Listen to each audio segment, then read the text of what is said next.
And just like every other time, we are back. My name is Charbel Milan. Today we got Agent Dooley, Jonathan Phillips, and Mark Phillips here.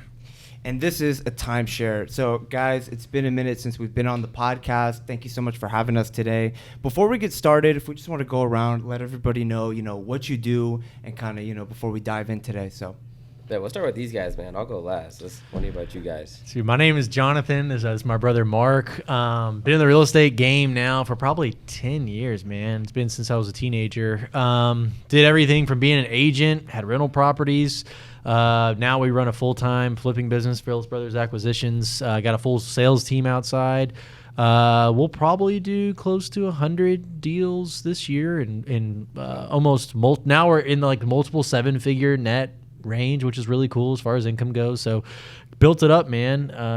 This is my brother Mark. Can we kind of work as partners? Yeah, so we started as agents. I don't know how deep you want to go into the intro, but started as agents. Did that for a couple of years, and then really just started doing this on the side. We started with one flip, made more on one flip than we did on any agent deal. And you've been an agent too, so you know what it's like dealing with the people that they know more than you, and it's just dealing with so much bullshit, honestly. So we just did a couple of deals, started doing really well with it, and then, it's just been I call them holy shit moments. It's something will happen that makes us super uncomfortable. The first one was hiring an assistant that we couldn't afford, and then getting an office that we couldn't afford. But it's we knew we had to make these steps, right? And got us out of this comfort zone, and then just forced us to start coming to the office every day. Knowing that you got somebody there that's hey, I've got to make work for them to do, regardless of how I feel, right, or if I'm tired or not. So we actually recently too, a big thing. So we've taken a huge jump. We've only done real estate, and we've always been about saving money and all that kind of shit. So we actually recently just purchased a bar in downtown Alpharetta, which is a really popular growing city in North Atlanta, and it's kind of like a nightclub too, on weekends. So I kind of get into that space, and that's kind of always been a dream of ours to get into that space, the entertainment space. And dude, we probably learned more there in 1 month than we have with anything. We've never worked in a restaurant, but we just learned about the restaurant industry, and it's dude, everybody thinks that business is super hard, and especially the restaurant industry is so difficult. But it's do we just treat these people like regular people? We pay them well, and we give them opportunities, and it's they enjoy working for us, and we've been profitable. Our first 2 months we were profitable, where a lot of restaurants aren't. So that's kind of us in a nutshell. That's fantastic. A lot. Wow. Dude, because with intros, I'm always all right, how deep do you want to go? I know, we can you go know where I grew up? So I'm going to do a quick intro, and I actually want to talk about what you were talking about with the holy shit moments or whatever. But Agent Dooley did a lot of digital marketing, stuff like that. But I started as an agent as well, and it was making 3% and, basically being hired. It wasn't my thing, So I went from there to did a couple deals.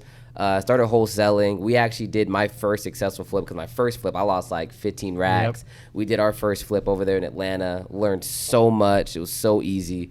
And then moved into wholesaling, and now we have a wholesaling company together. Done multiple six figures wholesaling, and just everything real estate, man. Trying to get into rentals and all that. So that space we're in now. So I wanted to talk about what you were talking about, holy shit moments, because we kind of did the same thing. So we just had our first VA.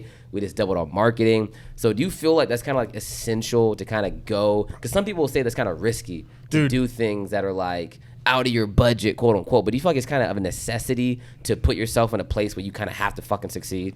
Dude, I'm so glad you brought this up. So this is me and Jolin have this great partnership, and it works really well. But I feel I'm always wanted to changing things and going all these different directions, and Jonathan is super consistent, doesn't want to change anything. So we always say if it wasn't for me, we'd probably still be real estate agents, he'd still be an agent, would have never changed that. But if it wasn't for him, I would be doing something probably it's a different dynamic. You have not different strengths. not even in the industry possibly, So it works out really well. I want to change these, I want to do these things, and it's almost once Jonathan kind of approves of them, so to speak, then we take off. But yeah, the first one was. And I call them holy shit moments, because it's there's two pieces of it. It's holy shit, we can't afford this. But then it's holy shit, this took us to the next level. You needed that. Yeah, so first one was an office space, and it our friend had a when you go to those doctor's offices, the little condos. It was an office condo. It wasn't like this, office building. Yeah. It was a little condo, We were in his basement.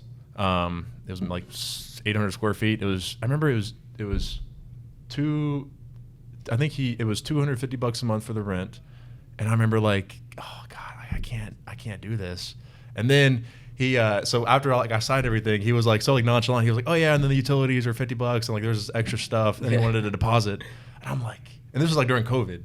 So like, I don't know, it was just like at the time, it was like a big kind of commitment just to commit to that. Yeah. Nobody wants to, me and Mark have actually found the biggest difference between like the most successful friends we have and the least successful people that have just never made it are the ability to take risks. Like, I mean, we're at a kind of point right now in our youth. One of our good mentors said that a long time ago, more successful than us, said like basically all of our ages, we're all in our 20s. Like we could more or less completely fuck up whatever we do, and we're still 24, 25, 26, 27, 30, 35. So it's like there is no risk that basically we're not willing to take right now. And we've gone from, in order to do that, I mean, our contract board we went from 3 deals a month to 30 deals a month. And it's like, we could fuck up tomorrow, but I'm going to be 26. He's going to be 27. So it's like, great question. Yeah, you gotta risk. It's like as you get older, I think like the risks become more and more like more dangerous. Like your first flip, it's like you risk going bankrupt. Like we're not gonna risk going bankrupt at this point. You know what I mean? Yeah, like we're not gonna buy a flip. You're sitting on profit. You know what I'm saying? Yeah, at the beginning, yeah. you gotta build a good foundation. Yeah. You know what I'm saying? Okay, you got 100 racks, 200 racks. Okay, cool. You can afford to take a little loss here and there. But those first two, you know what I'm saying? The first 2 or 3, like you kind of can't go below 0, you know? So that's the beautiful thing. It's like the easier it gets, because you got more money, you have more experience, you have a bigger team. So everything just gets easier. It's like a snowball effect. It's almost harder to fail than it is to succeed because you're just already rolling. If you guys weren't here today, your people are still calling because you've created systems. You know what I'm saying? So it's like it's easier to succeed the richer you are, low key. That's the beautiful thing. Yeah.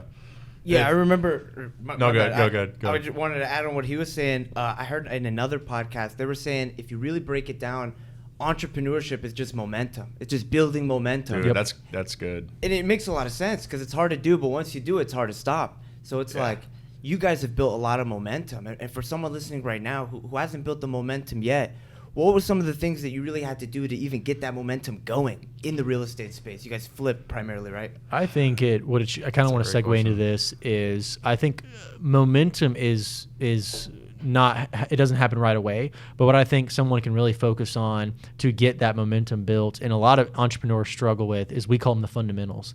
So it's like that ability to like that pure entrepreneur habits that is going to get them to start to build that momentum. It's waking up early. It's working out. Like I see the shout out to Dooley and like that whole squad he's running with is like everybody's working out. Everybody's getting in their health. Like that's the type of shit that's going to like start to develop that habit. So it starts to get that snowball rolling because dude, once you get your health in check, the rest of your day happens exponentially well, and you go to bed feeling great, and that's those little baby steps that help to build that momentum. Number one. Number two, once you have all that in check and you do get your first deal, not going to Versace right away and buying, but get a couple things. Like our first couple deals, I got a watch or two. Like I spent my money. We have a breakdown of how we do our income, but reinvesting that profits into that first deal. So now instead of doing 1 flip a month, you can take those profits. Now you can afford 2 flips. Take that profit. Now you can afford 4. So that's the momentum right there, built with that discipline. Dude, we've seen like so many times guys like shooting themselves in the foot, and it's like people. It's hard to build momentum when you're so used to like starting over and starting from scratch. And it's like they try all these different things, and then it's like you're so comfortable going back to like base. So like John was saying, like the spending, dude, I know so many people who they make I've actually heard multiple people make over $50,000 on a wholesale, and it's like that's like kind of luck, you know what I mean? Like that's not really typical. That's a good deal. But if you have the means to do that, like why are you not thinking, oh, if I can do one of these, like what if I actually put in double? Because like 9 times out of 10 they do that with like minimal effort, and then it just kind of like happens. Yeah. But if they said, hey, what if I like actually like systemize this effort, and instead of doing like a couple hours a week on the side, what if I, holy shit, take this 50 grand and now I can like support myself and put in 40 hours a week and actually do this right, treat it like a business. But they don't think like that. Like I mean at least 2 people that have like I know have done that, and then they like just spend it like on on their lifestyle. That's crazy. Constantly staying uncomfortable too. I mean, what we talked about that first question, I think you get that 50K, then maybe you hire an assistant, and then you get it to 100, then you hire 2 people, then a CEO. So it's like, in reality, there is no point in your career as an entrepreneur in business where you should like sleep at night thinking like, I'm comfortable where I'm at.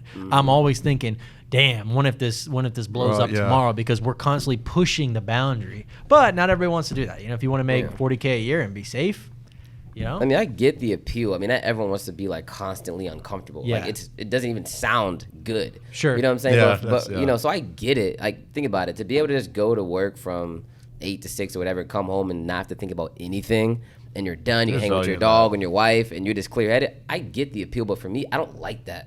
Yeah. It's not fun to me. It's not exciting for me to know when I go into fucking work, it doesn't matter how great or bad I am today, I'm getting paid the same. I don't like that my effort is not variable because my outcome's not variable. Why would I be pushed to do better if my result's not going to change? That's why I like entrepreneurship. If I'm asked this month, I don't deserve to make anything. I deserve to lose money. But if I want to go hard, I deserve to make 100 racks. 100%. You know what I'm saying? So like, I'm willing to take the pain of like having a terrible month because I know that I all I have to do is change it around and I can have a great month. It's all up to me.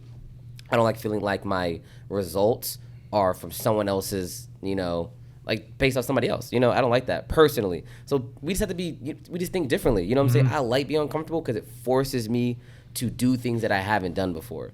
And that's what growth is, man. You have to do better, do more, you know, but there's no incentive to do more if you don't feel that uncomfortableness, you know? 100%. And we talk about this every fucking day, man. Like, yeah, so speaking of uncomfortable situations, you know, you guys started off, like you said, $250 office. Now you guys are flipping, you know, 23 or however many properties at one time.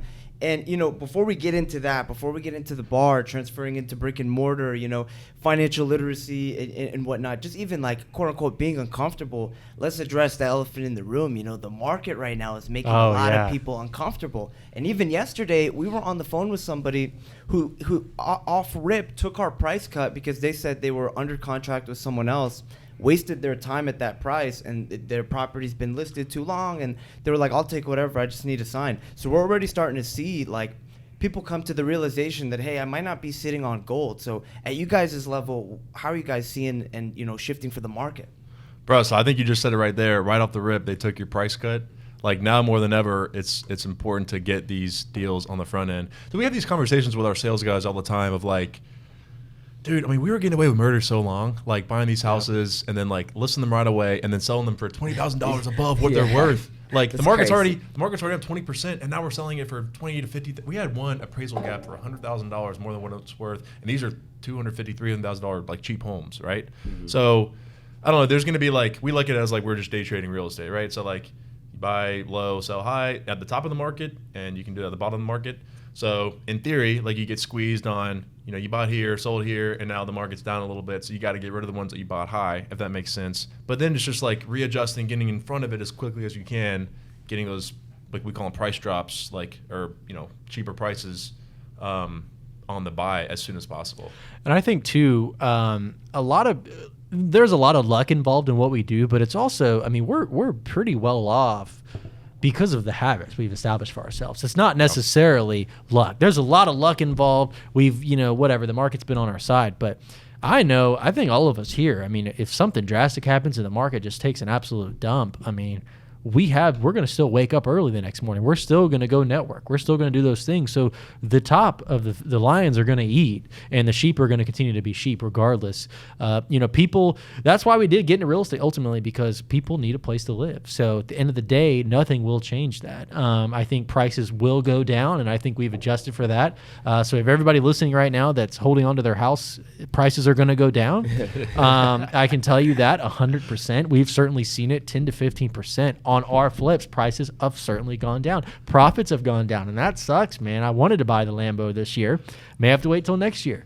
John, what do you say to the realtors who say that, not the doggone realtors, but the realtors are always saying it's a good time to buy? For all the realtors, I mean, you know, it always is a good time to buy if you're going to be in your house for the long term. But I mean, Grant Cardone, all these people say, I mean, buying a home is not an investment. You know, if you can rent, I would certainly probably do that unless you're, you know, married with kids and have a lot of money and whatever.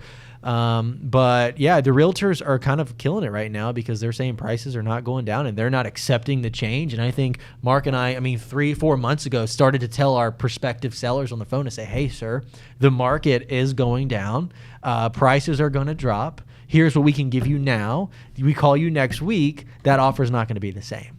So you should sign this right now. And if anything, our guys have done exceptionally well in one of the hardest markets for all these future wholesalers and people that are just struggling to get started right now. If you got one deal in the last 2 to 3 years, one freaking deal, you're going to be able to absolutely kill it in the next couple of years because it's only going to get easier for wholesalers to get better deals. You're going to have to work harder, but you should be able to get more shit signed than you did in the past.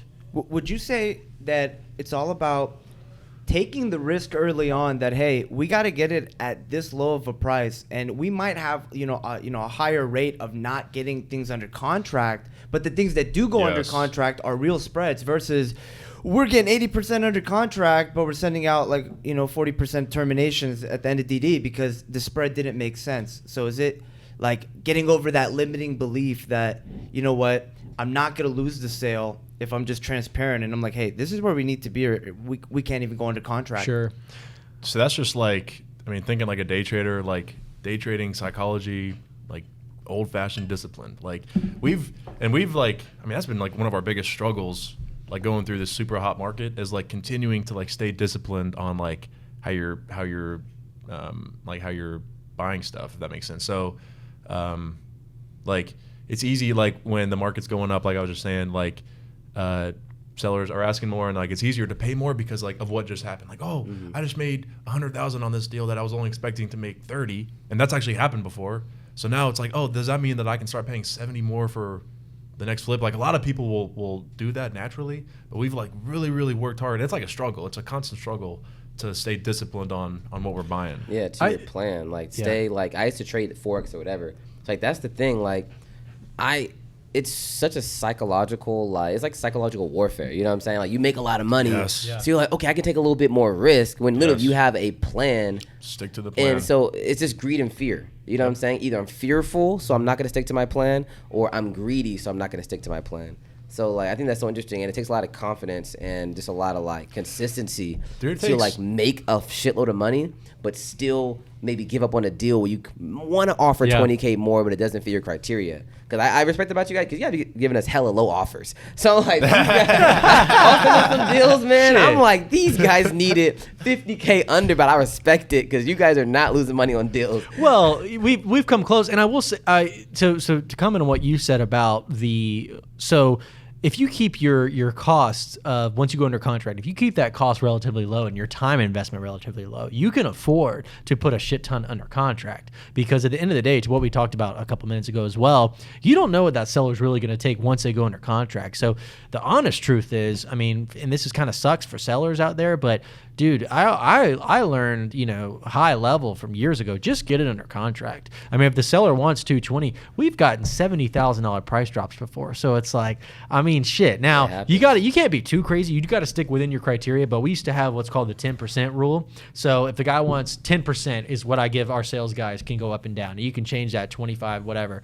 But if you want 170, or if my offer to the seller is 170, our sales team has that 10% leeway to go up to 187, or because, dude, you always get the price drop. And our sales guys, and for anybody watching out there, if you don't get a price drop, you are leaving money on the table, even if they go down $500 and it takes you 5 minutes. We've calculated like that. Like people like, and this is where we struggle too, but like when you're dealing with these high dollar value stuff, like a $200,000 house, like what's a couple $100, couple $1,000, but we've like calculated the dollar per hour on a 10-minute call to get $5,000 off. It's like, I mean, that's like hundreds of thousands of dollars per hour, right? So it's like when we started looking at it like that and like explaining it to them like that, so our guys get like a bonus off of the end profit, and any price drop, that's just like that's like directly going to your bottom line. So we broke it down, and so when they heard like the dollar per hour thing, they were able to like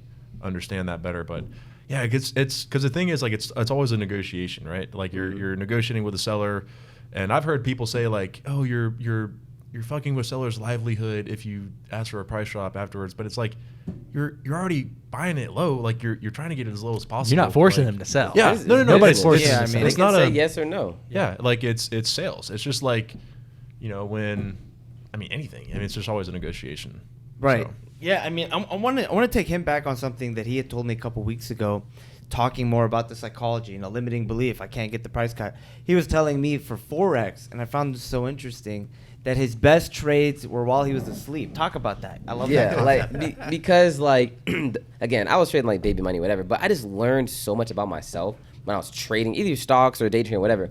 Because like when you're looking at your money just increase or decrease, it does something to you, and it shows you who you really are. Sure. Like, how do you act when it's going against your plan? How's it going? How do you feel when it's going with your plan? Like, sometimes I'll make a good trade. I feel like God. I'm like, okay, but I'm the best trader on earth. I'm so excited. Or there's times where I lose money, and then I'm like, damn, you literally have like imposter syndrome. You know what I'm saying? So it's like I was able to really analyze my emotions when it came to money, and I was able to desensitize myself. I'm like, bro, these are literally just numbers on the screen, yet it's affecting my daily life. There was times where I'd wake up in the middle of the night and check my trades because it was just emotionally affecting me so much. And I learned that it was bad for me. I was putting too much emphasis on money. Like, money's just a tool.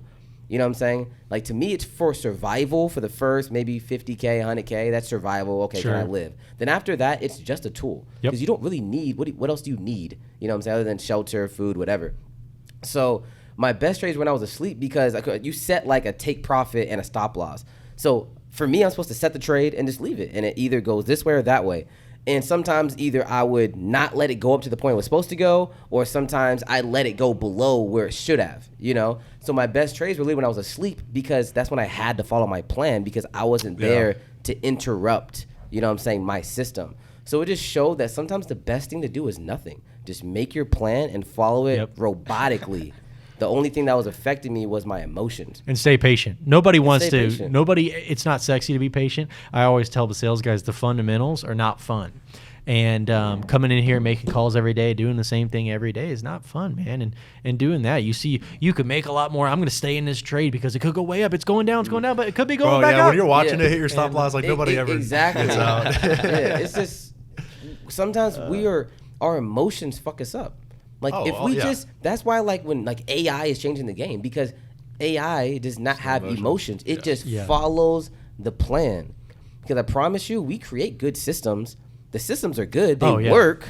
Think about it. Why can some people be successful at wholesaling but some can't? It's the same shit. It's not the data. It's not how you sound on the phone. Yeah, those are small variables. But the fact is, either you're emotional to the point where you're not following it, or you're giving up too soon. At the end of the day, we're all doing kind of the same shit. We're calling the same people, the same property, doing the same thing. It's just, how consistent are you? And how much are you going to follow your plan and not deviate from your plan and not allow your emotions to affect your process? And that's hard because we're emotional creatures. So are there things that you guys do? Because you guys are dealing with millions of dollars. So how do you guys stay like emotionally calm when you're making $100,000, losing $100,000? Like, how do you guys stay emotional? Do you guys practice something to stay emotionally sane? I think. Well, you go ahead. Or do you just get used to it? Is it just normal to you now? So Are you numb? what helped for us is, dude, the amount of money that we technically have made is like, dude, you could like whatever, we could get a Bugatti if we wanted to, and it's like we've talked about that. I think honestly, like I love real world applications, and I think something that now people listening are probably not going to like this. Most people, especially when they're kind of struggling, I guess. But for the first 2 years, I would say we didn't take any profits out.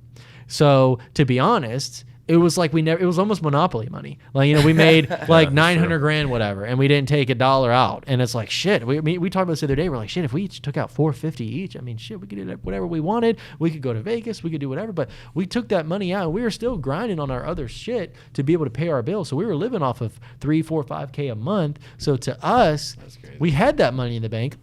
But it didn't feel like it because we weren't spending it. So it's like, if you really don't want to get emotional attachment to it, don't put it near you, because money, dude, I don't care who you are, it'll. I will say this on that note. So facts. so me and John, we have a shared business account, and then we have we take draws out and it goes into our personal. Like, that's like what we play with, right? But when we do our, I love this. Like, we went on our team trip to Vegas last year. We actually called the credit card company all the way out there, and we upped our credit card limit. And just so we could like have it if we needed it, because it's like that's the psychology piece of it is like when we're like, and I realized this when I was on that vacation, I was treating that money as if it was like, oh, like Jonathan's kind of buying this. Like this is like I'm not really like, it didn't feel like I was really buying it. Like, and it felt like my like personal money. And then like, dude, our spending was out of control. I mean, it wasn't that bad. Like the trip was like less than we budgeted. Like, and like we planned for it. Like you're gonna go on a trip and spend a lot of money. But other than that, like it's just always like that money's not even mine.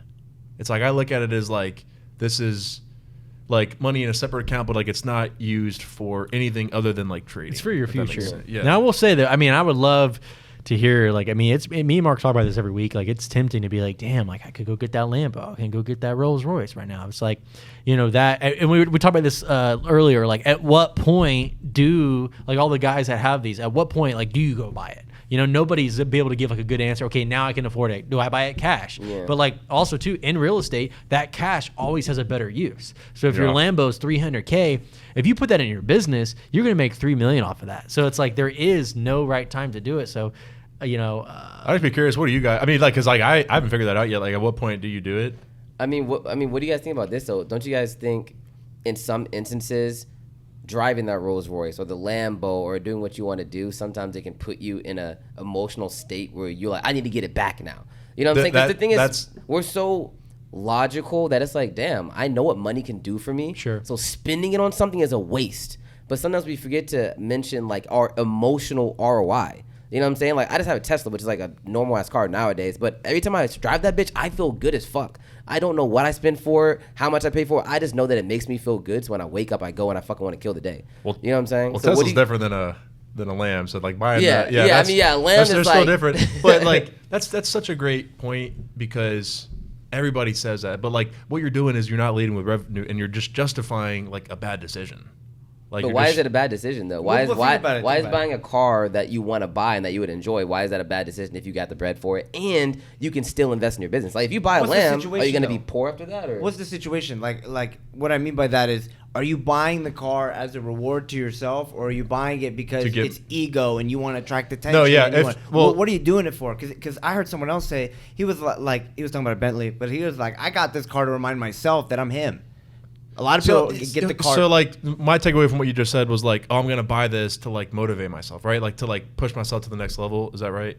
Yeah. Like I don't think you need that from a material thing. I think like that should just come and then like you enjoy it after you earn it, if that makes sense. So like, because if anything, I think that will do the opposite. Is like, oh shit, like now I've got, especially like for us as like investors, like we're day traders. So like if I know that I've got a payment to make. This is another thing. Like we've like never lost money on a flip, but every single flip we've done, we're prepared to lose money, and like we're prepared to like know, hey, if we lose money on this, then that means that we still followed our system the way we were supposed to. Not everyone's going to work out, right? It's kind of like when a casino plays blackjack or whatever. Like the casino loses whatever 45% of the time, and they don't get mad. Oh, I lost. I need to go change the game of blackjack. It's like no, they're expecting a loss. So every single flip that we've done, we've expected to lose money.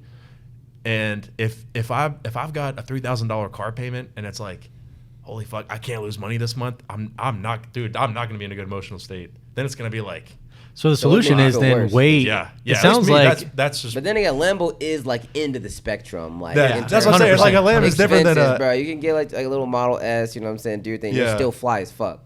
Yeah. You know, buying a Lambo. I don't even know if I'd buy a Lambo. I have to be so rich to buy a Lambo because they're not even practical, really. They're not. Not at all. And it's like, Yeah. dude, I rented one in Vegas one time, and it was like, all I got was a bunch of dudes staring at me. Like no girls noticed. Yeah, it's like super compact. It's all dude, dudes. and if Yeah. anything, it was like, honestly, I didn't want to do it for this exact reason because I knew this was gonna happen. I was like, I'm gonna rent this, and I'm not gonna enjoy it as much as like I enjoyed it in my mind. So it's like, and that's exactly what happened. So now like I don't have any desire to get my own anytime It's- soon. So it's what do you tough to enjoy? say, What do you guys want like- to buy then? with I your don't know. money? yeah. I will say, anytime you rent anything, I learned this the hard way. That's like not honest. Like every rental, anything is just a shit box. Everyone's slamming on the brake. They're punching every gear. Yeah. So it probably felt like So shit. you're saying you were think like, it'd be different if it was yours? Yeah, well, it would just, if it was not yours, but if it wasn't a rental. Like I drove an i8 one time that was a rental, and it felt like shit, Yeah. dude. Yeah. The steering wheel was delayed. The thing was sticky. The doors, like, you had to hit them. Like, it was just like it wasn't an i8. So Yeah. keep that in mind, though. You know, like, what if you just Yeah. got a new one and You also so Dooley asked like what would we buy? I mean, dude, for me, like, so kind of how we run our business, like it's super exciting. So we take draws. We take money out of our account. So we normally take 15% each from each profit. So like that is the play money. That's the fun money. That's the Lambo money. So the honest truth is, I mean, once we get to a position where that draw is big enough to where we can just like take that money and just go buy a Lambo cash and not feel the pain from it. Like we did that we have a couple Rolexes and shit like that. Like that was cool. And if you asked me 5 years ago, like, could you spend $25,000 on a Rolex? I would say, hell no. But we did it without a blink of an eye. So dude, in 5 years, we could all be sitting here. We could have, Bugattis and like be listen on these conversations. So like, we're not materialistic, but we do enjoy nice things. Obviously, we're big into trips. I think we all are, and I'm a big foodie. I mean, dude, money is freedom. It's it's the ability to not worry, and like we worry about everything, but just having enough money just allows you to live your life and help others. Ultimately, it's kind of what we want to do. But dude, like, and we'll get into the bar, I'm sure, in a second, but like, we bought the bar cash. We could have bought a car, like all this other stuff with it, but like, dude, there's just nothing that compares to it. Like the excitement that you get, like you can flex way harder than you can in a car, right? That's a different flex. Yeah, it's a different type of flex. Well, that's to talk about the bar. So, I mean, not to get in it fully, but it was about the same price as a Lamborghini, let's say. And the net income of that bar is several $100K a year. So, as an investor, it's kind of what we talked about, the discipline, the fundamentals is like resisting that urge as long as you can is going to, it's kind of like a slingshot. The further back you resist that urge, the further back the rubber band goes. Yeah, the more and if you resist it for years, it's pulled back so far till it catapults you super far. So we don't buy another Lamborghini this year. We buy another bar and then 10 bars, and we got millions of income. Is kind of where we're headed with that. And then the Lamborghini just bought cash, and it's free. So this is a perfect segue then. I've been hearing about this bar. I've been hearing about the bar. Gotta come by, man. I was at the bar. How did the bar start, man? Like, was it grassroots? Were y'all like, we want to start a bar? Or was it like an opportunity happened? Because do you guys know Dan Henry? Mm-mm. He's another entrepreneur, digital space. He bought a bar, but he bought a bar that was going out of business and revamped it. So what was you guys is like going from flipping properties to like, we bought a bar? Like, how did it happen? Dude, so the super short answer is it just fell into our lap. But basically what happened, we were working with an agent to sell our flips. And she was like out of town or something, or we hadn't heard back from her. So we, checked in, hey, what's going on? She said, oh, hey, I'm sorry. I was actually like really focused. I was going to buy this bar, but ended up, not planning out. So like, I'm back focused on the real estate. Like, don't worry. And we were like, wait, what? You were buying what? Like, cause she said it so like nonchalantly. Yeah. And we were like, what bar? And she was like, Mercantile Social, which if you guys know Alpharetta, it's like the coolest bar in Alpharetta. It's like the only kind of its kind. We'll talk about more of that in a second. But she said that, and I remember me and John looked at each other, and we just kind of knew, like, at that point, like, all right, if she has an in, like, we, like, I knew we were gonna get it. Yeah, I mean, that's the thing. I knew at that moment, and then I remember we looked at each other, and it's like we couldn't even focus the rest of the day. It's like we were so excited, and I mean, just giddy, dude. Like we were like kids. It's so funny. But then, we asked her, we were like, hey, are they still selling? Can you put us in touch with the owner? So she did, and then met with the owner, and then, I mean, we had no experience. I've never even stepped foot in a commercial kitchen. And I remember like walking in and it's like just seeing like how different it looks in my kitchen. Yeah, which is bad because we didn't know so much equipment was broken and all this stuff. We learned a lot. Yeah. But I will say, like, I think the big lesson there is for any entrepreneur is like, well, now, I mean, I've always had my whole life. That's why I've been successful. Like, I always have my ears open to any opportunity. So it's like, it's that active listening that a lot of wholesalers don't do. They don't actively listen to their client or their seller. And like, there's opportunities everywhere. The largest transfer of wealth is about to happen right now between the older baby boomer generation is about to transfer everything that they've gathered in their life. It already has been happening to the younger generation, to us. The seller of this bar was in her 60s. You would think it's owned by like some big ass corporation, right? But it's owned by just a woman and her husband. So we just came in and did our thing and acted like ourselves. And like I knew so funny, going we were in, like, and I feel like most people would have. I mean, we kind of like faked it till you make it a little bit. Like, we actually looked up and like, what are some good questions? I mean, we had no idea what to ask. And dude, the reality was, I don't want her to see this, but like we would have paid whatever, we would have done whatever. Like we weren't backing out of the deal. Like once it was a done deal. So like now it was like, and we'll talk about this more. People are gonna say, oh, we're stupid, we didn't analyze it right. But that first meeting was like, all right, how do we go in there and like not fuck it up with our inexperience? So we just like went in there and we're like, we know you got these other offers. She had other offers from like restaurant groups that wanted to change like what they were going to do. Somebody wanted to turn into like a bed and breakfast or like a brunch place, I think. But we were like, our biggest motivation is I've been coming here myself, like as a single guy for a while, and I love it, and we just want to keep it the same, make it better, and just keep it going, keep it improving. And it's so funny, dude, how it mirrors real estate, and you get all these real estate, all these sellers that are like getting all kinds of calls from all kinds of these big ass corporations, and like you just we're just two guys, two brothers. The brothers thing really helps. And it's so cool how it's like been such a great segue into our real estate business and how it's kind of interchanged with each other. And our real estate knowledge has helped us in the restaurant space, and how the restaurant space has helped us here in real estate. I think the hardest part about the bar is like, we're not raging alcoholics, so if we were, it would probably be kind of scary because there's a lot of alcohol there and free shit. We've learned the biggest thing is like nothing's free, dude. Friends pull up all the time, and like we really learned like what separates a friend from a non-friend is like, is that person going to pull up to support There's two you answers. or are they pulling up to ask for free shit? And it's like our real friends are like, yo, you just bought a bar, like I'm pulling up and going to support you guys. I'll buy $1,000 worth of shit, whatever. That's an exaggeration. But the people that we learned are not our friends. They could walk in, they're like, hey, what are you going to give me? And a restaurant, it's not free, dude. If you ask me for like a free whiskey sour, I'm still having to buy that alcohol. So it's like you're basically saying, I want something for free, and I want you to give it to me because you're doing better than me. And so we learned that the hard way, man. Of course, y'all can come in and drink for free, of course. But like, you know what I'm saying? Like, don't ask. You know what I mean? Yeah. Well, I think I saw a video of Brad Lee talking about this. Do you guys know who that is? Sounds familiar. Brad Leo. Brad Lee.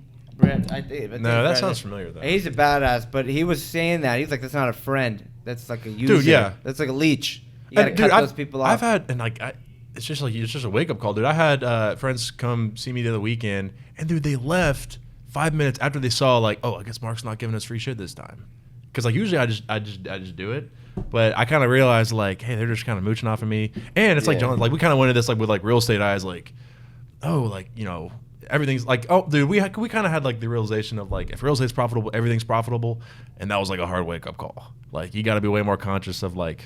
Yeah, it's hard to make money in a restaurant. Like dude, you got to penny pinch. People just think, don't get me wrong, like shots, I'm sure they're inexpensive, but it's like you don't want to go down that path because once you get someone, it's going to take a mile. Yes. And I think like what the Brad guy was saying, he was like, you're going to go to a stranger's bar and pay full price, pay $12 for a shot. But you're going to go to your friend and want it. It's like you should want to pay more. Why would you want to pay your friend less than you're going to pay a complete stranger? It doesn't matter. You know what I'm saying? We've seen that meme where it's like people see like Kim Kardashian, marketing like her cologne or perfume, whatever, and like they pay full price for that, and it's overpriced because of the name. Yeah. And then like, dude, she's like a multi-millionaire, and then like, dude, most small business owners, like, dude, I mean, we've like if we only owned the restaurant, like we would be not doing well. Like, and so it's like if you only own that, it's like. You want a freebie from them? Yeah, they have no problem giving overpriced prices to millionaires. Yeah, but people that are making $5,000 to $6,000 a month, they want to like, hey, me take some profit out of that because I know you and you're doing better than me. I know I haven't experienced that too much. Maybe I'm just not rich enough. I don't have a lot of shit to give, honestly. To be honest, you're not getting shit from me. But like with the bar thing, I could see that, bro. It's so easy to just go in there, hey, just give me a free shot, this, and then they just abuse it, man. It's crazy. Like for me, like I'm so value oriented. Mm-hmm. I feel weird asking for something if I haven't given something. 100%. Not because maybe not because it's even warranted, but that's just who I am. Like him, he started the podcast because he's like, I want to talk to these people and get in the room. So let me create something that gives value so I can get in the room. Like that's an excellent way to get in the room and give value to somebody. 100%. People are always thinking about how can I take value from me or from them, and how can I give value? Like people just DM me and say, "Hey man, can we get on a call and free coffee? Yeah, pick your brain." Yeah, hey man, how many people ask to pick your brain? We should hop on a call. I'm like, for what? For what? What are you going to tell me, Gerald? Like, please. They want to know how was Dooley rich and like how am I not? Yeah, seriously. Like that. Hey man, let me know. I'll let you know when I'm free, so you can get on a call with me and you can tell me how to get richer. Well, they think why, it's a secret, bro? Man. They think you have something that they don't have. And they want it free. My secret is I This charge niggas website- like you. Sorry, I charge people like you for my time. You know what I'm saying? It blows my mind. It's like, yo, you want to give me a $10 Applebee's sandwich in return for my 5 years of experience? 100%. To me, that says everything I need to know about you. The fact that you feel comfortable asking a stranger for a handout shows that you're just weird, bro. You don't want it. You don't want it enough. If you're even as a man, especially as a man, if your ego even allows you to ask for a freebie. I'm not saying don't ask for help. I ask for help. I even ask you guys a question. I literally say, hey, you guys are on, bro. Like, what can I do so I can get some game for you guys? You know what I'm saying? But like, people, they just, for me, if you just want it like that, I don't think you're even going to like take action on it, and it just makes me less motivated to even talk to you. You know what I'm saying? I got a perfect example, right? I used to have my program. It was priced at like $450, and then like, like, you know what I mean? I just had people asking every damn question that's in the freaking program, right? And then no one was getting results, and I need results. I tell people straight up, I'm like, hey, I want you to win because I need your testimonials. Exactly. So I can market it. So it's like, then I changed the price to $1,000. All of a sudden, people are popping up units. I realized that both people are in the room. The person who's going to pay $400 and the person who's going to pay $1,000 is in the room. But the person that's going to pay $1,000 is different than the person that's going to pay $400. They don't want a deal. They don't want to know if there's going to be a bonus and if I'm going to get a call. Does this work? This is what I need. This is enough. All right, let me get it. But it's like, it's the difference between those people, and you got to find those people that, you know, want the higher value product. But for someone listening to this right now who's like, hey, these guys are talking about Rolexes, Lambos, bars, flipping 23. What about for the person who's just, they found out about wholesaling yesterday? Like, sure. Like, what about the person that's like, is it too late? We were at an event last night, and there were people, bro, it was like an intro to wholesaling event. It was blowing our minds because we were just like people legit don't even know what's going on. And it makes you realize that the biggest mistake is thinking other people know what you know. Dude, honestly, if and this is just like harsh words, if you had to ask those questions, you probably shouldn't even be in it in the first place. Like that, like Google is free, bro. Dude, that like never, That's what I'm saying. that like never crossed our minds. Oh, are we getting in at the right time? Should we be doing this? Like, to be honest, what crossed our mind is like, well, like we just saw so many people doing it, like, and then in our minds, like they were doing it wrong, or like people like, and again, I don't want to sound bad, but like people that are like not very smart doing it like on a high, and that's just like a wholesaling, like that's just like the appeal to wholesaling is like the common man can do it. Like I don't want to say like, you know, like dumb people are doing it, right? I mean, there are dumb people doing it, like bad actors. There's lots of those, but like people are doing this like with no like education, like no degree, like no like prior background. They're doing it really at a high level. So me and John are like, man, like we've got all this stuff. We were agents for 5 years, by the way, each. So we've got all this stuff that we learned. 10 years combining experience. And we learned like the stuff to do properly. So we're like, man, if we can apply all this stuff that we're doing in real estate, like the discipline and the consistent, the fundamentals, if we can do that in wholesaling or in flipping, which is more money, like we should be able to kill it. And that's exactly what we did. Dude, we never once said, oh, is it a good time to, even now, dude, like the market's turning, like we're not saying, oh, is it a good time to flip? You should like, always be buying. we're just saying like, okay, it's still a good time to flip, but we just have to do it differently. Like we have to buy stuff lower. Like it's not a good time to do. So that's the variable? Like, well, what's the wholesaling variable? Is it data? Is it, you know, outreach? Is you it mean like disposition? what makes people successful? What's the variable in this market? Like we're finding that the variable is disposition. You can get anything under now, but it's like, can you find someone to sell it to? I What do you think guys I think you should change your mindsets. As far as real estate goes, they say I got 2 points. I'm going to come back to what he said to you about the free stuff. Number one, you make your money on the buy.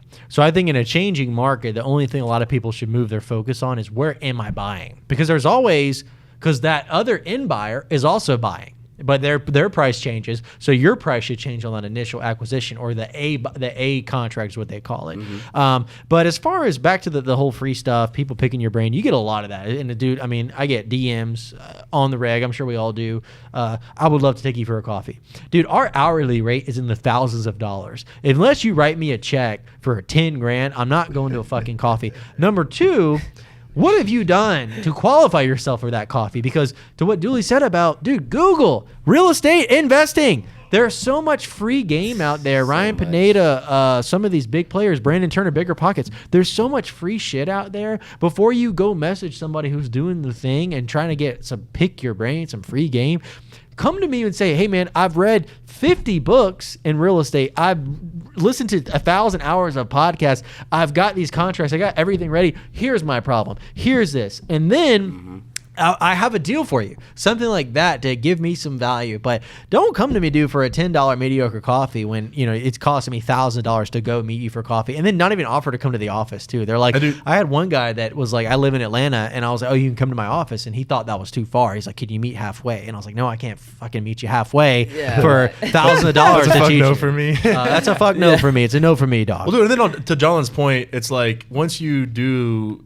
the research or reading yourselves, like you're not going to come and ask those same questions because it's like you realize like you already know it now. So it's like, dude, when you and I like ask each other questions, it's not like, hey, Dooley, like how do you find a deal? Like how do you do this? The questions are like, hey, like I'm using this software. Like, is this still the best software to be using? Specific questions. That's the thing. That's the gem here. It's okay to reach out to people, ask questions, but ask specific questions. Hey, I'm using this platform and I bought this list. What do you think is the best opener in this market? Yeah. Or hey, what do you like? What are you using? You know what are you doing? On your list? Ask specific questions. Not like what is real estate? What is wholesaling? Yeah. Someone that says, how do I get into real estate? What the fuck do you mean? Like, Bree, what do you mean? What do you mean? How do you get into real estate? Like, I don't know what that even means. I don't even reply to that. You know what I'm saying? Like, but when people ask specific questions that show that they've done their research in the past and they're coming to me with a question that I can answer, like, pinpointedly, I'll answer it because I respect that. I have one of my buddies from Canada staying with me.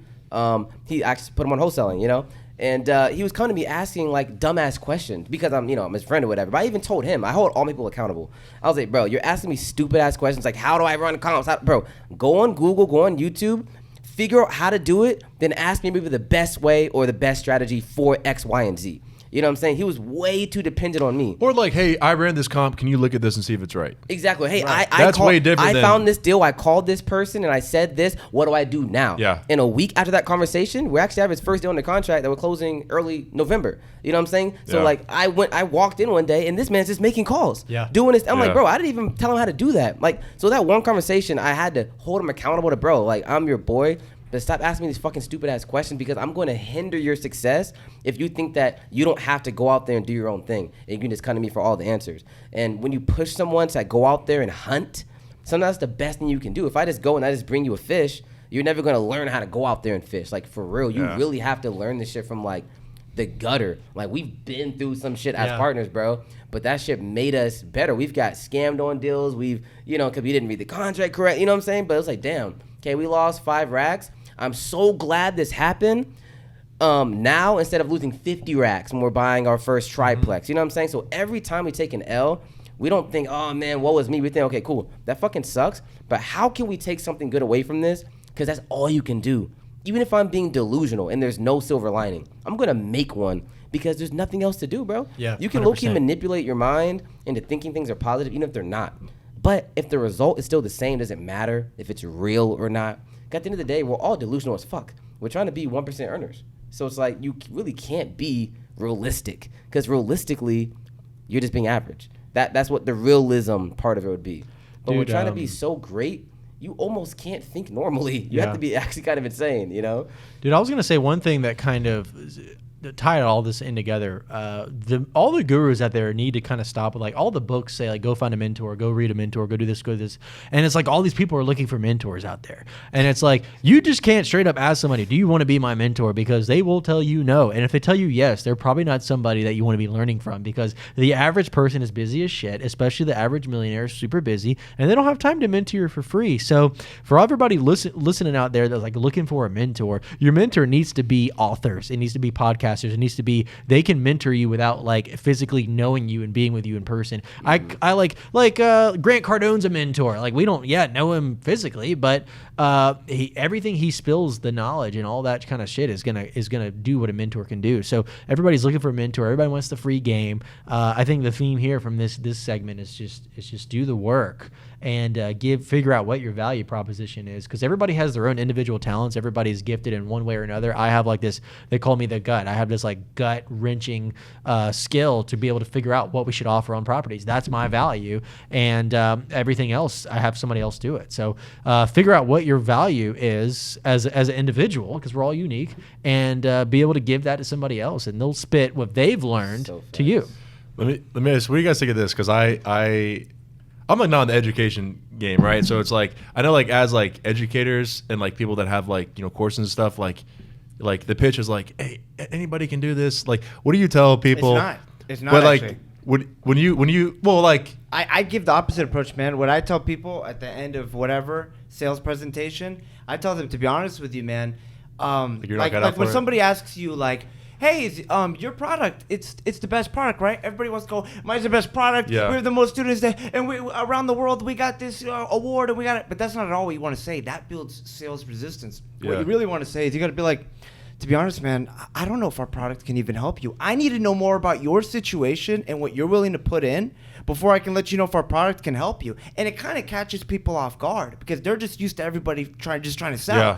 And so I feel like when you're just honest with people, you're like, hey, if you're not willing to put the work in, if you don't have a budget of, like, for Airbnb, if you don't have access to $4,000 to $8,000, and you don't want to make an LLC, you're not willing to put the time in up front to set it up, I don't care what I tell you, what strategy, it's never going to work. You got to do it. Yep. So I feel like when you're honest with people about that, they're like, oh, like, this guy doesn't even want me to buy his course if I'm not going to do it, because then I'm just like, I'm not a success story. Like, I tell people straight up, like, hey, man, this might not be for you right now. Come to a free training, hop on YouTube, and then when you're ready to get that handheld approach, I got something for you. And bro, it makes people want to buy even more. do you ever get somebody that's just like you just tell like, hey man, like you're just not like the wholesaling thing, like because there's so many wholesalers in there. They're like, I hate to say this, but like I just feel like unless they do something drastically different, like they're just not cut out for it. Like there's so many bad actors. No, they're not. Yeah. Do you ever like? But do you guys ever tell people like, hey man, like the honest truth is like you just need to be doing something else? Yeah, I've declined. Like I said, I do like I've dabbled in like high ticket mentorship or whatever. Where I'll take people on, I'll literally build their systems out for them and teach them how to build their own operation. So I have no problem with that. But there's been at least 2 people that I literally like just decline them as clients. Yeah. The thing is, especially like when you are actually making money, you don't want to work with people that you have to like constantly pick Sure. up. I want self-starters who are going to do it anyways, but they want me to help them do it faster. Dude, that's I gold. don't want That's gold. people that would never do it if it wasn't for me picking them up and fucking dragging them. Yeah. It's annoying, and it actually takes energy away from me that I could be using to make more money. So if you're gonna pay me 3.5, 5K, whatever, like, yeah, cool, we'll work. But you have to qualify people, especially for wholesaling. If you're not qualifying people, you really don't give a fuck. Because I tell the average person, listen, this is actually one of the hardest business models I've ever been in. You might send 30,000 texts and get one deal, but that's normal. You send 30,000 texts, spend $500, you might make $25,000 fucking dollars, Yeah. or you might make nothing. Are you prepared for that? Because I'm built like that, so I can't take my trauma of deals falling through and your crybaby ass. So listen, if you're, you know what I'm saying? Because bro, it hurts, bro. Literally, it's pain when you're spending a lot of money, you're not having deals coming through. But some people like us, we are literally prepared for that. It's normal to us.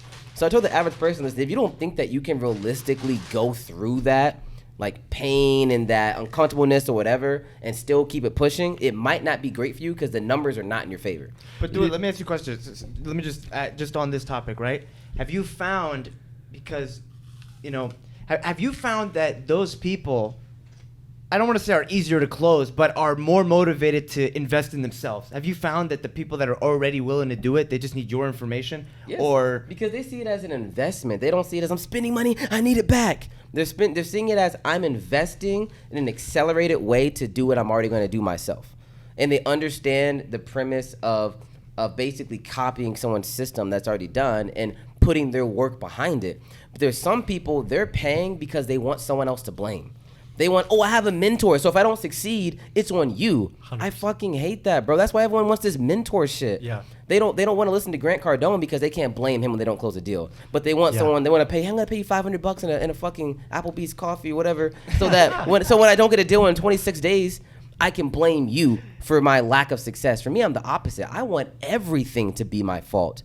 Because even if it's not my fault, I'm going to say it's not my fault, but I'm going to take accountability because it's going to teach me how to do better in the future. I don't ever want to take accountability away from myself. What does that do for me? You don't learn It's kind of from the it. the shitty part too about having such a large operation that we do is like everything we take. It's called absolute accountability. You've probably heard it in other podcasts, but it's like everything, and that's what a lot of entrepreneurs that fail.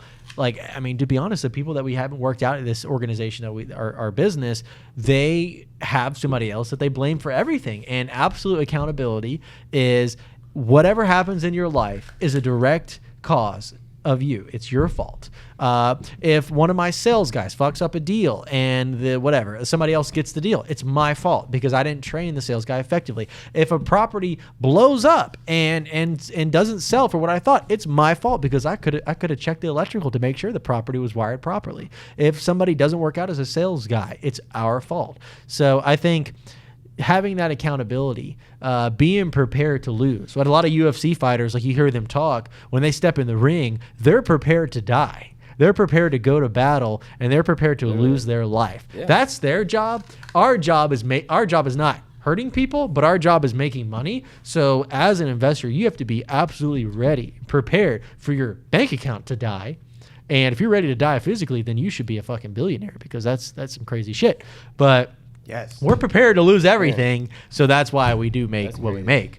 But I will say the one thing that changed the game for me is having skin in the game. When you have skin in the game, when you spend money, whether it's on education or on the business itself, you wake up with an itch. You're like, I'm spending money. Ads are running. It doesn't matter how I feel. Yeah. I got to work today. But we've even found for ourselves, like, the hardest time to work is, like, right after you close the deal, make a bunch of money, and then you got another deal on a contract, and they close that deal, and it's just like we had it. Our best so far, which we're gonna beat soon. We did 75.5K in 24 hours, right? And that was like 3 months into the business. And I just remember, like, we were more motivated to get back to work, but we had this delusional confidence. And 3 days after we got back to work, we locked up another deal that was a 25K spread. And to be honest with you, if it was a normal day, just due to the situation, we wouldn't have, like, even probably made the call. But we had skin in the game, and it's something about that, spending money, seeing it work, yeah, but just spending it, you're like, I'll make that extra call, you know what I mean? Like, we're spending money, like, because it just feels like you're on crack. Like, you're like, bro, it's a feeling, bro. Like, going to the closing. I know you guys go to closings or no? Not anymore. This is our closing room right here. Because we're not doing as much volume, but when we go to the closing table, bro, it's like I'm going to church, bro. Dude, it was like that at first. It's a euphoric feeling, bro. Like, it's an experience. You have to enjoy that shit. We're still there. You know what I'm saying? So it's like, I'll tell you our issue. Maybe you can tell us yours. But, you know, even though we were doing that, our issue, and maybe a lot of newer wholesalers go through this as well, when we were doing what we were doing, we were in the middle of closing a deal, like sending to title, doing negotiations like that. We'd stop marketing for a little bit. So that's why we weren't scaling as fast, because we'd be doing disposition and focused on that, and we kind of slack off on the acquisitions. Yep. So we'd close it, but we wouldn't market for 10 days, and then we'd get back on the train. So that was our thing. Did you guys have any issues what would you say was a big issue you guys had in the beginning, like before you guys lifted off and scaled to where you are now? Just to clarify, we weren't stopping marketing to stop marketing. Like, the deals were, like, falling apart. So we had to give all our brain power to holding them together. So it's like, if we didn't, it wouldn't have closed. But then if, you know, it resulted in us not having marketing. So we didn't just, like, get lazy and think we made it. Dude, and myself included. Can I eat this, by the way? Does this... Yeah, I'll just clip it. Just okay. Not when you're talking, but yeah, in general. I've been through it. It like made this noise. And I was like, oh shit. No, but like that's and us included, like 100%. But like every salesperson, real estate agent, 1099 like has gone through that. Like, you work really hard, that produces income in 90 days out. So you make a ton of money in 90 days, and then you're like, holy shit, I just made all this money. Like, I don't need to work anymore, and you stop. Everybody does it. So like for us, like, I mean, we just went through it as agents. So by the time we got here, like, we just knew, like, dude, I mean, it's kind of like I started paying attention, like, to my health more, and it's like I treat, like, my workouts now like religiously. Like, dude, this morning I like pushed work back to come in because I had to go to the gym this morning because we were doing this and other stuff. But you just have to treat your lead generation piece, and like for wholesaling or real estate, like that's cold calling. I mean, it could be anything. Like, it could be dude, I take like an hour every morning, most mornings, like, just to think about like deep, like big picture stuff, like problems. I treat that religiously. So it's just like whatever your thing is, like, you have to treat it religiously, and there's really no like way around that. It's just like 100%. nobody wants to hear that. Everybody wants to hear, like, oh, I don't know what they want to hear. I think they just want to hear, like, something that makes them feel good. But there is no easy answers. Like, you just have to make time for it. And if you don't, like, you're not going to make money. That's like the people we were talking about earlier, who they make a bunch of money on one deal, and then they take off for 6 months, or they go buy a bunch of stuff. It's like, Yeah. So And like you were saying, yeah. it was not the money thing. Don't get me wrong. We are hungry as fuck for money. Our thing was we were spending so much time. Like, bro, these deals are falling apart, bro. There was a lady that had pit bulls in her place. So he came up with the crazy idea to pay her to take her fucking dogs so that we could get people inside the house. Then she came back and the dog, it was crazy. Dude, so you're saying, like, what do you do, like, when you have a deal that falls apart and you got to, like, put all your effort on that, you don't have time to do something Well, else? I'm saying mostly my question was, and I brought it up because funny, we just had our VA, so she just texted us. She said 26 warm leads at the moment. And you're like, I gotta get to him. You know know what I mean? I'm 100%. saying? So I after. love that because while we're here, our business is still running. Yep. You know what I'm saying? So before, did we even have a business? Yeah, If by we- the way, we- good shit. yeah. Good shit. It's actually her first day of Yeah, sounds like we need to talk about a Like- couple leads after that. Yeah, A couple like, deals, send like, some our way. like that. I love that, bro. Like, before, did we even have a business? If we have to be here for anything to happen, did we even have a business? We just gave ourselves jobs. We had an operation. High-paying jobs. Don't get me wrong, but you got to be real with yourself, bro. Like, I respect you guys so much because you guys have built a system. Sure. You know what I'm saying? Like, I've done it with digital products, with courses, whatever. With real estate, man, you can work less and make more. I'm Yeah. fine doing 10 times more deals and making 30% less. People, they want all the money, all this. No. Focus on what you're great at and delegate everything else out because it's taking energy away from you. Yeah, so like when we learned this the hard way a few times, like we tried to like scale too quickly. Like we had, I remember in the like, what was this, maybe 6 months in, like we were like trying to like stop going to the properties. And we were like, all right, like we're wasting time driving. Like our money is like here calling. So like we try to scale too fast. Everybody, like it's like the opposite. Everybody has like, oh, they're not scaling at all. Like I'm just a real estate agent. I work hard, make my money, and then don't have any money. Then now I work again, then I make money. Like everyone goes through that cycle. But then the flip side of that is like you're trying to like outscale everything. And it's like, oh, I'm only going to do like less and less and less and like only do like super high level stuff. Like there's just got to be a balance. And you just got to know what it is. Like for us, we try to offload that too quickly. And what happened, dude? We had a house that we were buying. We thought it was a 3-2, and our guy went out there, and so do you remember the numbers on it? Yeah, so long story short, in real estate, at least in Atlanta, like the jump from a 2-bathroom down to a 1-bathroom is like a drastic change. It's in like ARV. it's almost like a completely different market because like that eliminates families, that eliminates probably anybody with a kid. You could argue, right? Maybe if they have a baby that might be able to do it. So like, I think we offered, was it 280 or No, it was like 250, and we found out it had 1 bathroom. We got it down to 205. But long story short, But we bought it thinking it was 2 bathrooms because we sent somebody out there. We were trying to offload that, and then we get out there and there's 1 fucking bathroom. Like now we're talking about completely different numbers. Yeah. So it's like, fuck. And then like it was just like a wake up call. And like thankfully, like so, and I like to say like we got the lesson of failure. Like we still made money on that deal, obviously not as much, but we got the lesson of like failure without actually failing, without losing any money. Like, that, and you was best just luck, believe. but- I definitely started going to proproperties after that. Was it what are they- wrong on the tax records? Well, yeah, the tax records are messed up. So like, you gotta go see it.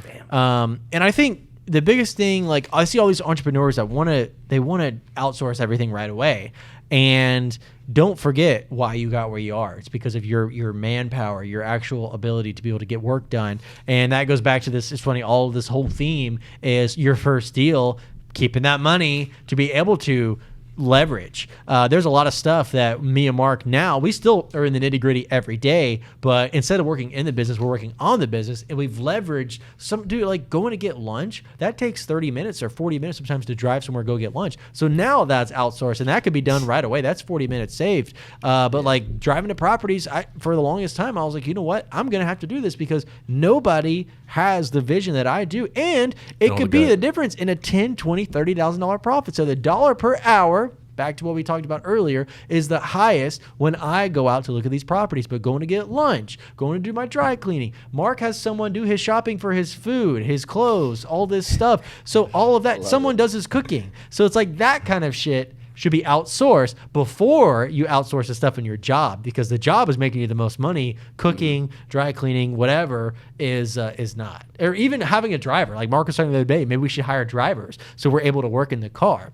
That is what saves you the most money. That's so P. On a side note, but what are the Seriously. talking about cars, dude? I want to get the new a new Cadillac. You see the new Cadillacs, the 2023s? They're so cool. The Escalade? Like the big The bodies? Escalade, yeah. Oh, I want to get an Escalade. It sounds like crazy. Like That's it sounds cool. like, and I don't like talking about this to like, especially like like your average 9 to 5 people, because they're like, oh, you're a rich asshole, blah blah blah. But it's not that expensive to have a driver. Like you can probably get you can get like a family member or like a college kid or someone in high school, like, and pay them like $10-15 an hour. And like for anybody, even if you're starting a wholesale, like that's like something worth outsourcing if you have the money for it. But I wanted to get a new Cadillac, and because I think I'm thinking about buying a house and it's gonna be further away, and then being able to work like in the car on the way to where I'm going. They got the screens in the back seat. And Wi-Fi. be hella dope. Yeah. I get like a little hotspot.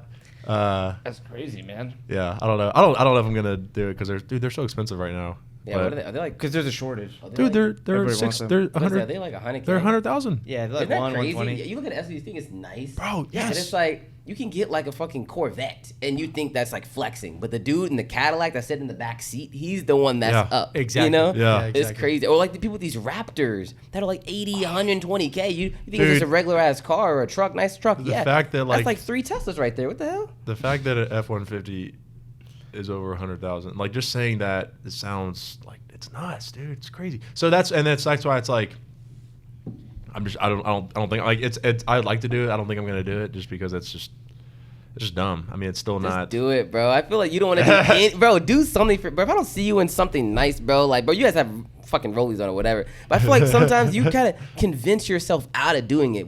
It's okay to want things, bro. It doesn't mean you're materialistic because you want a fucking Cadillac. If you can afford it, why not?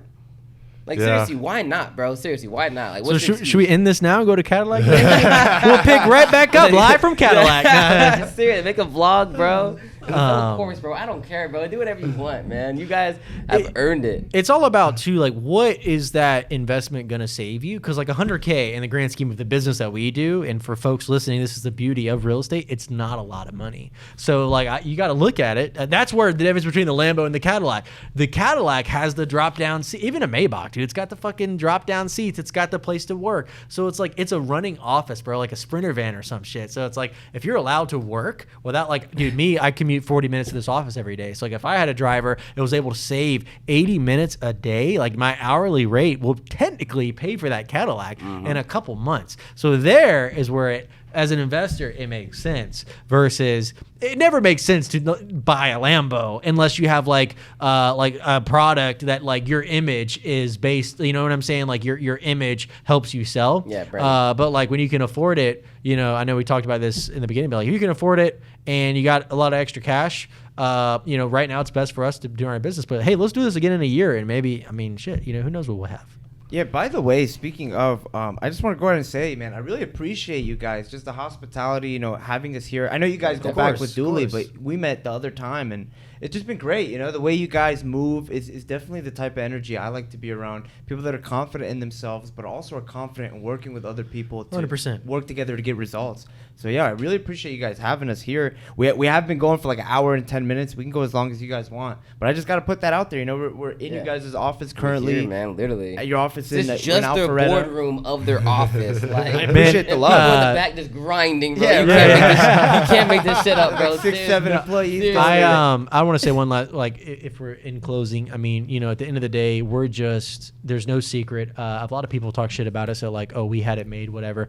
The only thing that we technically had for us, and this is why if you do have this, you're lucky as hell. We had a place to sleep and we had food to eat up until we were 18 or whatever. I mean, we had a house that our parents provided. So it's like we'd never had a handout. We basically started from nothing. Again, we had shelter, we had food, we had all that covered, but like we didn't come from rich families. So like we're really just two kids that have come from, an average normal life and have created something. There's no secret. There's nothing. There's no secret sauce that I can tell you right here that's going to change your life. It's like that ability and that self-awareness to wake up and say, I'm ready to change. I'm going to wake up at 5 a.m. I'm going to hit the gym. I'm going to eat right. I'm going to, read 10 books, and then I'm going to be a better version. I may be working at a restaurant and maybe here, but there's so much time in a day. So be grinding wherever you are, and don't forget to slow down because life is too short to be so absorbed into the business. Make it your life, but also don't be afraid to look where you are. I mean, me and Mark, I'm not really happy where I'm at right now.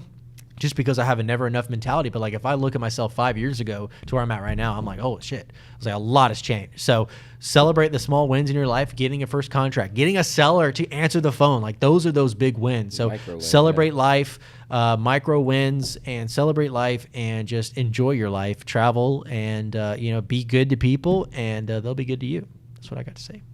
Oh yeah, I mean that's really. I look, had like 2 more questions if you guys are open to it. No, dude, we got. Okay, bet. As I want to get a little more technical as well. Yeah, I'm here. So, because this is for me. Fuck the podcast. This is for me. I need to learn. So, because I'm not gonna lie, I do not like going to appointments. That's like the only time we actually have to drive anywhere. So my 2 questions are, for one, how did you guys outsource that, going to appointments? Do you like pay random people per time? Do you have someone like an acquisition person that just goes on their own You talk about appointments like to get it under a contract? To like actually go physically see the property. Are you trusting them to actually meet the seller and build a rapport on that, or is it just vacant properties?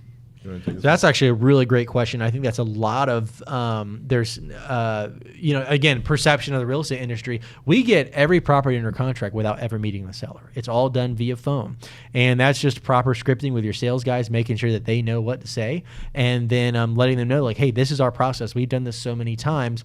Building that rapport with the seller, they'll sign the contract with you without ever meeting them. And we get a professional home inspection for every single property. So like that is key for getting the price drop. Is like a legit professional inspection. They're $200 a piece. Normally it's $400, but we negotiate it down. And like you have a legit report to bring to your seller. Not you're just like blowing smoke out of your ass to say, hey, there's mold in the basement. You literally got like a paper report that says there is mold in your house, minus $5K. There's a roof damage, minus 10. Boom. You know what I mean? Versus the biggest thing to get our price drops is, this is what you told me, Mr. Seller, and this is what the inspector says. So in order to bridge that gap, we're going to need the price drops. That makes sense. And so for you guys, since you guys are buying these properties, you guys get your own inspection. For us, what we do as wholesalers, most people are wholesaling, we get our hedge funds, we usually mess with hedge funds, they'll send their inspector out there, and sometimes they'll give us a report, sometimes they'll just tell us about it or whatever, and then we'll use what the inspector told us as those key points in getting the price cuts. Could you, and you tell the seller like, hey, like you don't tell them, obviously you don't tell them a hedge fund is coming out there. Yeah, we just say our inspector. Yeah. We don't know if it's our inspector, fucking. Yeah. Could you work something out with the hedge funds where like, hey, can you guys, like, I'll send you this deal, but I want the inspection report, like, regardless? Yeah, I mean, I think only 2 of them send it. We only work with like 3 or 4 right now consistently. You could probably negotiate I think everything's going for, yeah. Yeah, you could probably tell them that, so that would be the route that I would go.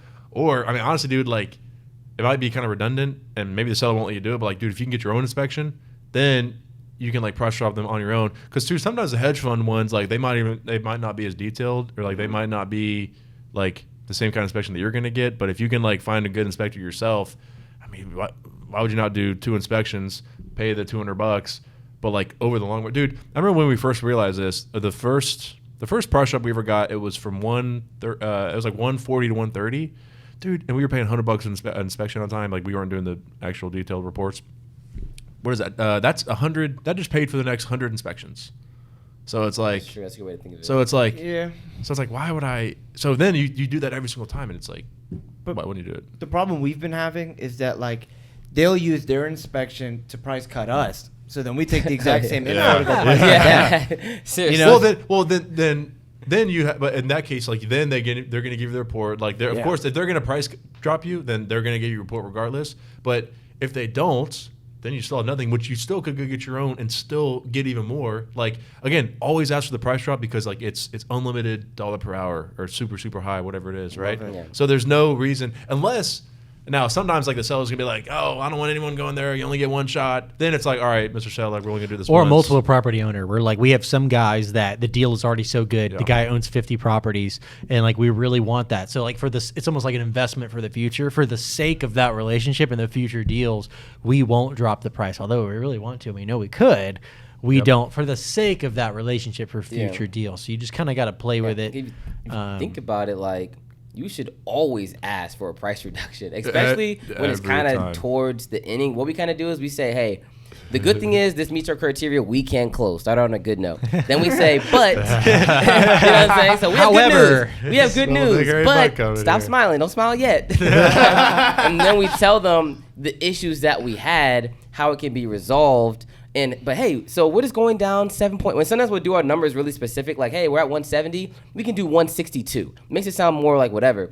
You know, we can do 162.3 and 62 cents. You know what I'm saying? But we're clear to close, and we can close in 8 days. We'll always start on a good note, kind of bring the trash and the problems, and then end on a good note. And they go to sleep. So psychologically, they got 2 good things and 1 bad thing. And a lot of times, we're like, okay, that makes sense. So this is good, cool, but that kind of sucks. But we can close in 8 days. You know what I'm saying? So we try to do the price cut closer to the end so they can see the vision. They're emotionally involved. Last day of DD every time. You never do your price drop.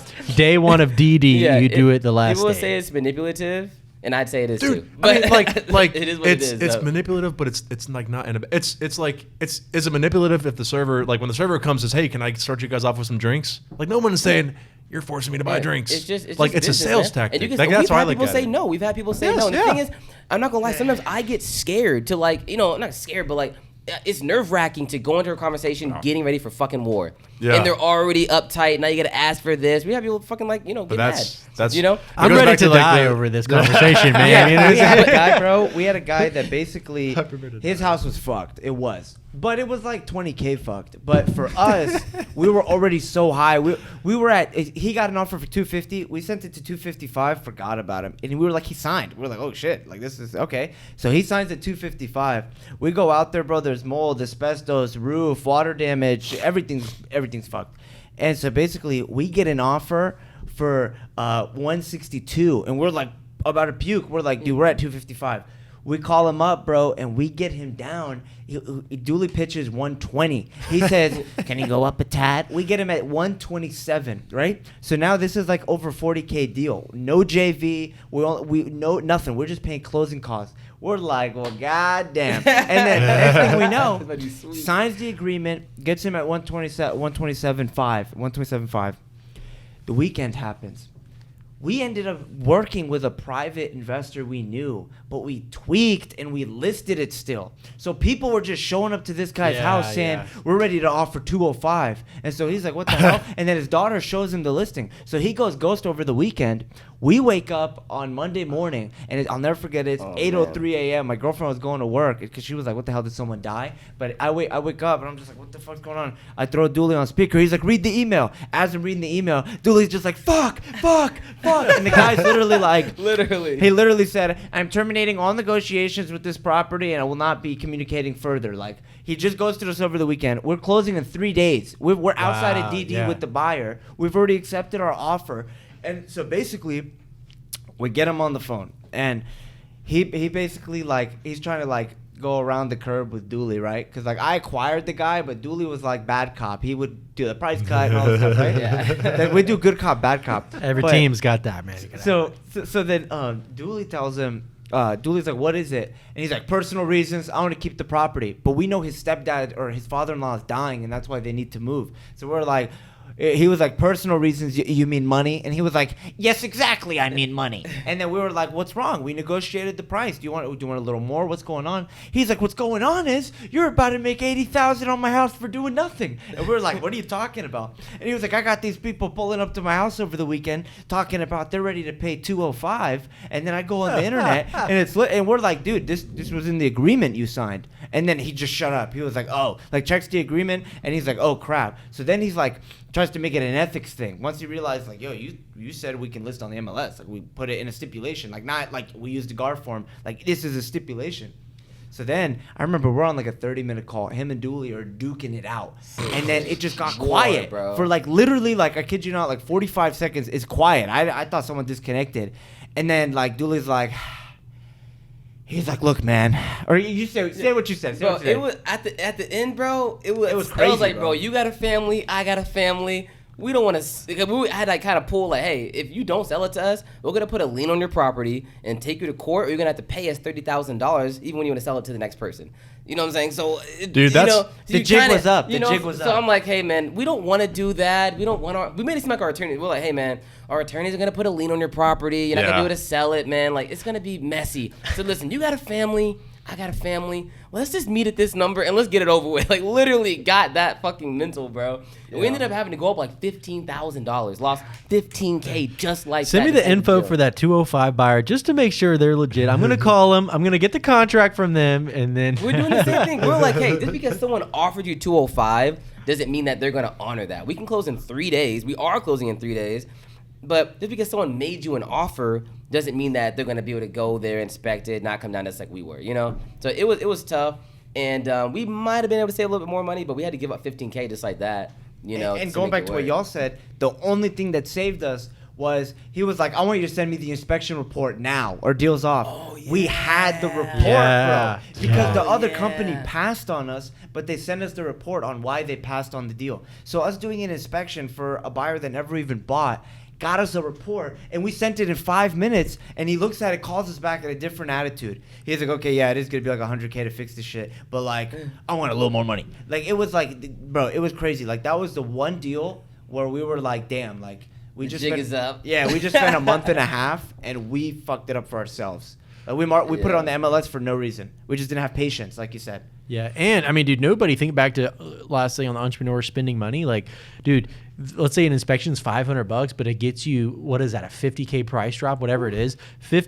Any idiot will invest $500 in whatever to make 50 racks. You know what I'm saying? So it's like, that's just the cost of doing business, is spending that extra cash. Get your inspection done, and then, you know, pitch your volume. You guys are badass investors. Pitch that to any inspector. They'll knock those prices down. Like I said, I got my guy doing them $200 a pop when he normally charges like $475. So don't be afraid to negotiate. Price drop everybody. Painters, carpenters, everybody's gets a price drop. So would you recommend that for someone that's wholesaling it and not buying it for themselves? Because we have an end buyer, obviously we're wholesaling. So would you recommend us doing that even if we have an end buyer that's going to do their own due diligence anyways? Dude, 1,000%. Yes. If it's all deal specific, like it's kind of like playing poker. Like you should always do this. You always but like majority of the time you should definitely be doing a price drop, unless it's gonna like kill the deal.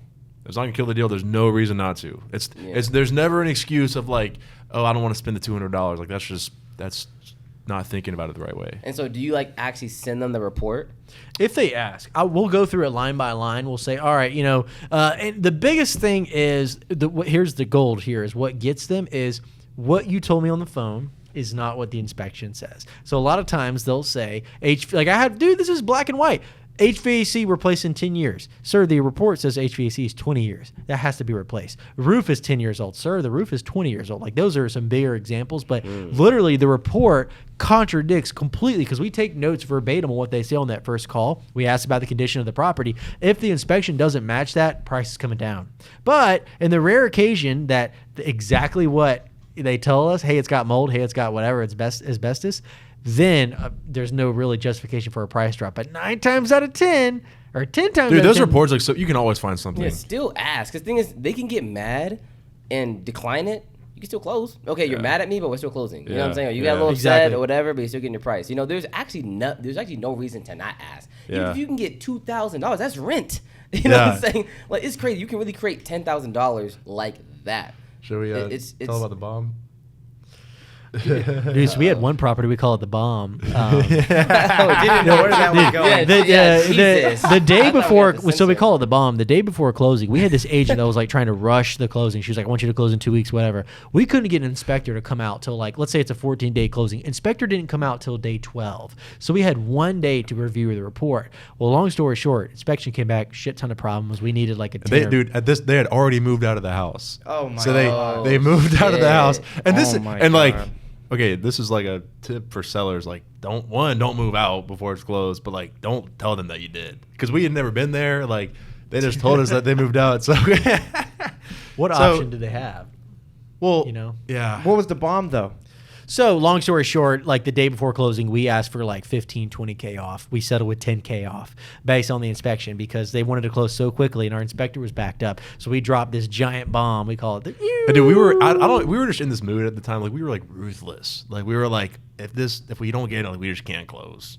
And she already moved out, so that's they already moved out. Kind of leverage that and they brought in an agent. Like this is what made me mad too. Like, like we went direct to the seller, and then they were like, oh, actually contact my agent. So the agent like came in and was taking 3% like for nothing. Oh man. So it's like The agent. Slowing up. Yeah, all all right, that if you're gonna get an agent, like we're negotiating, bitch. Like let's do this. So yeah, day before closing, we were like, and like we were like, you know, like as fair as possible about it. We were like, hey, like we know there's earnest money up, like you know we can forfeit that. Like we just can't risk buying this at. We're prepared to die. I mean, it all comes back to that. nothing It's to like lose. telling that like the seller, like they just think there's an, like, you know, in normal real estate there's an emotional attachment to the property. Like if I'm buying it for myself, I want to move into that thing. But like Mark and I, we're so emotionally detached from the properties that like letting that seller know to say, hey, like I'm prepared for this deal to die. And me along with it. I don't care what you do. I need 10K. And we got it. And so at the end of the day, back to what you were saying at the closing, I mean, it was awkward. But for $10,000, it's not that bad. It You know what I'm wasn't saying? $10,000 awkward. And the most awkward part was we got to the because I was at that closing, and normally like when you go in there, like the attorney is in there, the agent is there. Dude, nobody was fucking there besides just the seller. And then I walked in, and I was trying to avoid it, but like the secretary was like, oh yeah, you're right in there, and I was like, fuck. And like I knew where, and like so I walked in there, and we're sitting across from each other. The attorney's not in, like nobody's in there. We're not. It's one thing when you're like signing stuff, you know, but like nobody else was in there. Small talk. Dude, Not even. dude, it was like, yeah, there was small talk, but like, dude, they were they were mad. They're pissed. They were so pissed. They probably thought you ran the play on them. They waited for well, us it's to move like, out. well, I don't think it's that. And to be fair, like we didn't run a play. Like, I mean, could we have bought it at the original price? Maybe, but like it's kind of like earlier. It's like it would have been squeezing it. So like we didn't do anything like manipulative in my mind. But like the fact that they showed their hand and like that's like as a negotiator, it's like all right, I definitely got to jump on this. Yeah. So we did it, but like. And I wanted to tell him, like, why did your agent didn't have to tell me that? Like, your agent didn't have to tell me that you guys moved out, that you guys, Agent dude, has to the do it. agent, Oh my gosh. the agent, like basically said like how desperate they were, Damn. and it's like how motivated, or like not desperate, but like how like overly motivated they were. So I'm like, Bet. So you knew I'm they were like, gonna bet, take all it. right, And let's she- and hop she's in the taking money out of octagon. their dude, pocket, yes, too. So dude, that was like I kind of like felt bad. I'm like, man, you're paying this agent, and like they just completely fucked you guys. Like they did not represent you yeah, guys you could at properly. least save some money not paying the agent. Yeah. You would have taken out the price cut. But it was no, yeah, it was super awkward. They were just like didn't really look at me, and like I just didn't know what to say. You know, we were talking about like this like I don't remember if it came up or not. I think it did, and The shitty part is we wholetailed that house for $210. So we sold it without touching it for $40K more. Again, back to what the agent talked them in to selling to us for $170 when we put it on MLS and sold it for $210. So we made $40K more, didn't do any work to it because their agent told them that was a great deal. So back to everybody watching, real estate agents are amazing if you have a incompetent one, because most agents are idiots.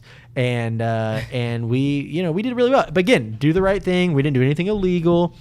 We just work smarter, not harder. And that's the name of the game. That's the theme of, I think, this whole podcast here is like put in the work smarter, not harder. And if you work hard as well, on top of that, you're going to do really, really well. You're outta here, man. Hell I know yeah. it's I know you said you had to get out of here at 2. 2 o'clock. Yeah. It's 1:52, so or 1:54. But hey, just like every other time, my name is Charbel Milan. Today we got. Agent Dooley. Jonathan Phillips. this is Mark Phillips. Thank you guys so much for having us. This has been a time shared. Thank you so Thank much. you guys for coming Hell in. yeah. This is awesome. Hell yeah.